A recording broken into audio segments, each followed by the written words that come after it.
સિદ્ધપુરથી માતાનો મઢ ભુજ અને સંતરામપુર સુધી પહેલાંથી ચાલેલા રૂટ પર હવે નવી નકોર બસનું આજે વિધિવત રીતે લોકાર્પણ ઉદ્યોગ મંત્રી બળવંતસિંહ રાજપૂતના હસ્તે કરવામાં આવ્યું હતું। આ ત્રણેય યાત્રા સ્થળે નવી નકોર બસ દોડશે।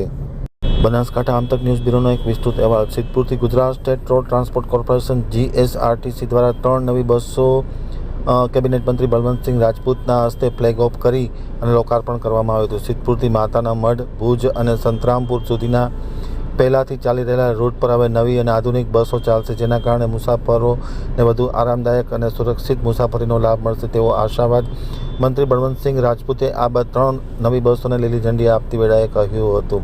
તેમણે જણાવ્યું હતું કે ખાસ કરીને જે યાત્રા સ્થળો છે ત્યાં નવી બસ મૂકવાનો સરકારનો પ્રયાસ છે, જે ફળીભૂત થયો છે। આ પ્રસંગે રમેશભાઈ સિંધવ, ધારાસભ્ય લવિંગજી ઠાકોર, નંદાજી ઠાકોર, હેતલબેન ઠાકોર, અશોક ચૌધરી, અનિતા પટેલ સહિતના ખાસ પદાધિકારીઓ, ધારાસભ્ય વગેરે હાજર હતા। સાથોસાથ એસટી નિગમના અધિકારીઓ, નગરપાલિકાના, તાલુકા પંચાયતના, જિલ્લા પંચાયતના સદસ્યો અને ભાજપના પદાધિકારીઓ હાજર રહ્યા હતા।